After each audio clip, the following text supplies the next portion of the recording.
जय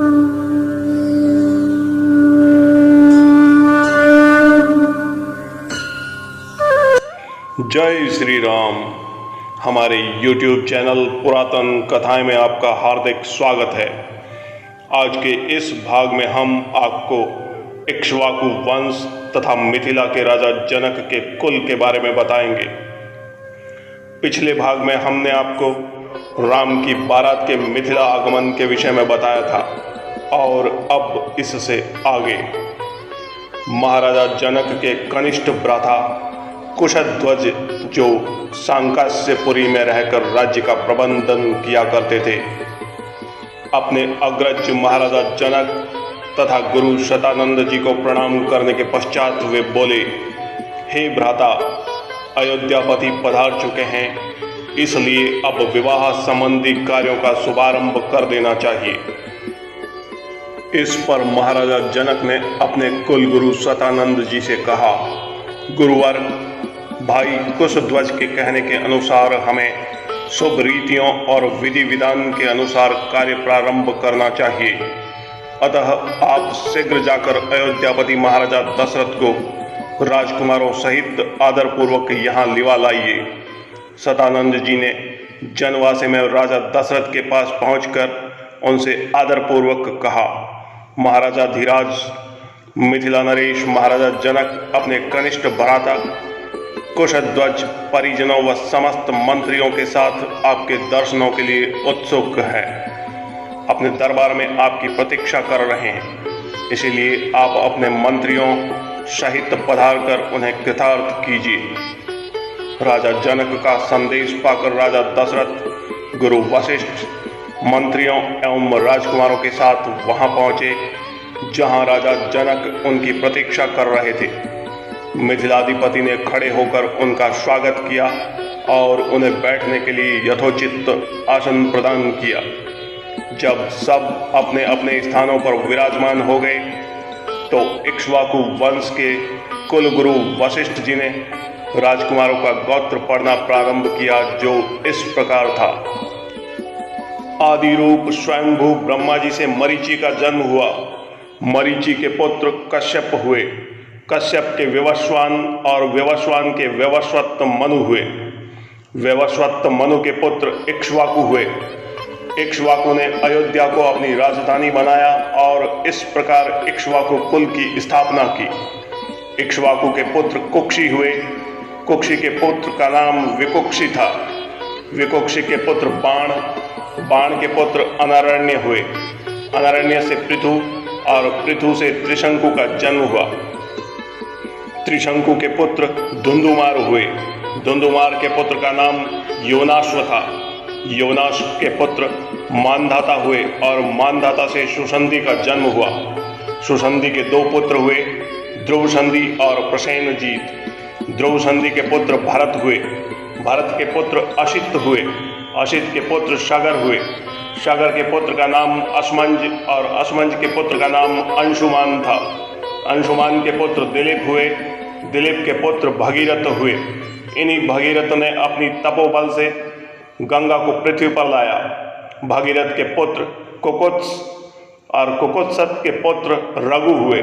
रघु के अत्यंत तेजस्वी और पराक्रमी नरेश होने के कारण इस वंश का नाम रघुवंश हो गया। रघु के पुत्र प्रवृद्ध हुए, जो एक शाप के कारण राक्षस हो गए थे। उनका दूसरा नाम कलमाशपाद था। प्रवृद्ध के पुत्र शंखण और शंखण के पुत्र सुदर्शन हुए।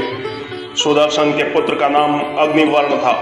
अग्निवर्ण के पुत्र शीघ्रग और शीघ्रग के पुत्र मरु हुए। मरु के पुत्र प्रसुश्रुक और उनके पुत्र अम्बरीश हुए। अम्बरीश के पुत्र का नाम नहुष था और नहुष के पुत्र ययाति और ययाति के पुत्र नाभाग हुए।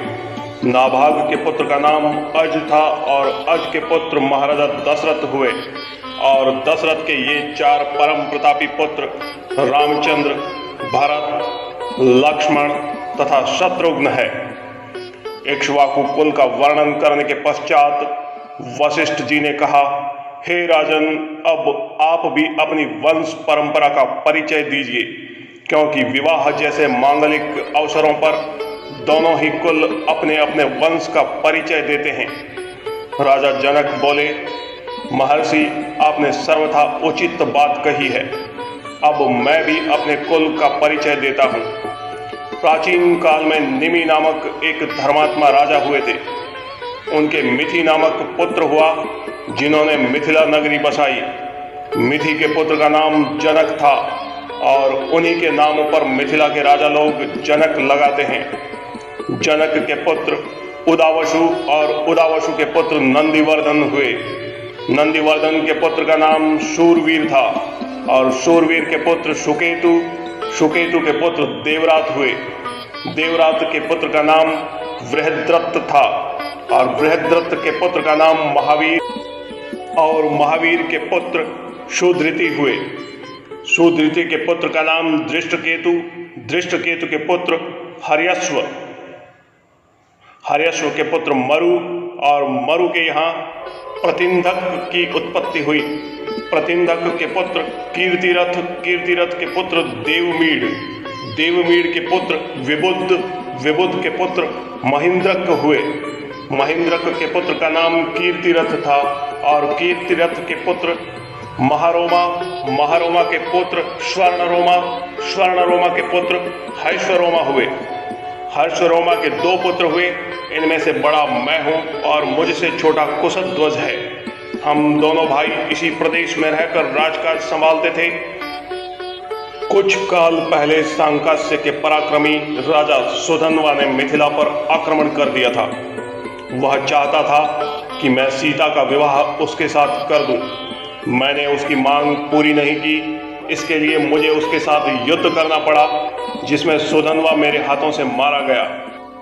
तब से मेरा कनिष्ठ भ्राता कुशध्वज सांकास्य पर शासन करता है और मैं मिथिला पर। मैं अपनी बड़ी पुत्री सीता का विवाह राजकुमार रामचंद्र के साथ और छोटी पुत्री उर्मिला का विवाह उनके कनिष्ठ भ्राता लक्ष्मण के साथ करना चाहता हूँ। मैं 3 बार इस बात को दोहराकर अपनी दोनों कन्याएं आपको वधुओं के रूप में समर्पित करता हूँ।